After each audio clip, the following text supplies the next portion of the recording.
నేను నిజంగా అన్నిటికీ అర్హున్నో కానో నాకు తెలియదు, కానీ గత 10-15 ఇయర్స్ నుండి క్లోజ్గా నాతో అసోసియేట్ అవుతున్నాడు. బహుశా ఈ అబ్జర్వేషన్స్ అన్నీ నాలో ఉన్నాయని నేను అనుకుంటున్నాను, నాకు తెలియదు, అవుట్ సైడ్ వాళ్ళకు మాత్రం తెలుస్తుంది. అందరికీ నమస్కారం. పెద్దలు justice PS Narayana garu, retired judge high court, special guest on the dais doctor N Balachari garu, secretary Telangana Sahitya academy, department of language and culture, government of Telangana, honourable guest doctor lion Komatireddy Gopal Reddy garu, national adviser environmental protection and development council. తన స్పీచ్లో చాలా valuable points చెప్పారు, మీరు అందరూ notice చేశారో లేదో, కానీ నేను చాలా పాయింట్స్ విన్నాను.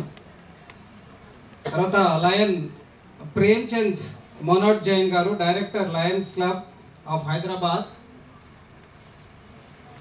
తర్వాత ఈ తెలంగాణ సిటిజన్స్ కౌన్సిల్ ఈ పర్టికులర్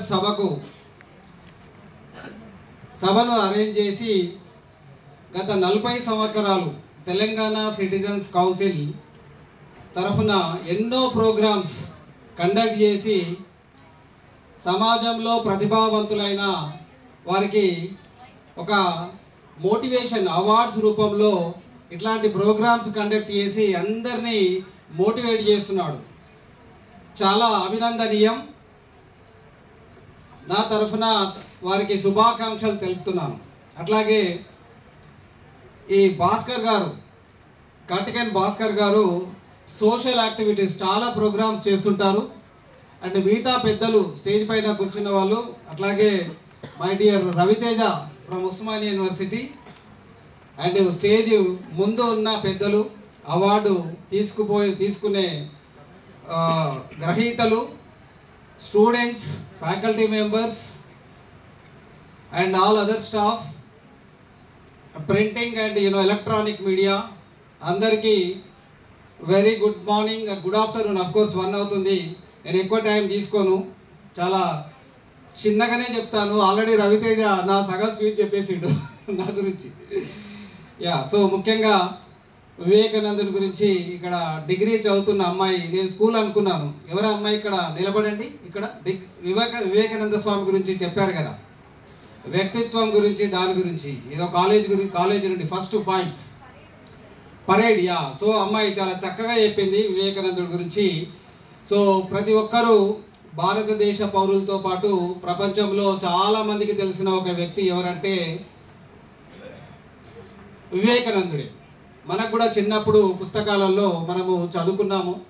ముఖ్యంగా అతని చికాగో స్పీచ్ గురించి 1897లో తను చికాగో స్పీచ్ 1893 ఆ స్పీచ్లో, especially parliament of religion Chicago, అక్కడ నుండి తనకు ఎంత గుర్తింపు వచ్చిందో మన అందరికీ తెలుసు. వివేకానందుడు అంటే ఏంటి అనే విషయాలు ప్రతి ఒక్కరికి తెలుసు. సో భారతీయులకు నాకు తెలిసి వివేకానందుడి గురించి తెలియదు అంటే మాత్రం అది నిజంగా ఒక దురదృష్టం అనుకోవచ్చు. మీరు ఎవరిని అడిగినా స్కూలు స్టార్ట్ అయిన ప్రతి పిల్లవాడికి కూడా వివేకానందుడికి సంబంధించిన అన్నీ తెలుసు. సో నేను వివేకానందుడికి అతను ప్రబోధించిన వాటిలో నుండి కొన్ని మాత్రమే హైలైట్ చేస్తాను మీకు, మళ్ళీ మనం కొన్ని చెప్పుకుందాం. కొంతమంది చెప్పారు వ్యక్తిత్వం. సో డెఫినెట్గా మనిషిని చాలా ఉన్నత స్థాయికి తీసుకెళ్తుంది వ్యక్తిత్వం. చదువు, సంస్కారము, సిన్సియారిటీ, హానెస్టీ, హార్డ్ వర్క్, ఇవన్నీ కూడా కలిపితే ఒక వ్యక్తిత్వం. సో చాలామంది అంటున్నారు అంటే చదువు ఉంటుంది, చాలామంది సంస్కారం అనేది చాలా తక్కువగా ఉంటుంది ఇప్పుడున్న ప్రజెంట్ డేస్లో, ఈ జనరేషన్లో. సో చదువుతో పాటు ఈ సంస్కారం అనేది డెఫినెట్గా ఒక వ్యక్తిత్వాన్ని రూపొందిస్తుంది. కాబట్టి ఈ వ్యక్తిత్వం అనేది చాలా చాలా ఇంపార్టెంట్, ఎక్కడికో తీసుకెళ్తుంది. జీవితం అనేది చాలా చిన్నది, లైఫ్ ఈజ్ ఏ జర్నీ. కానీ ఈ జర్నీలో ఎన్నో ఉంటాయి.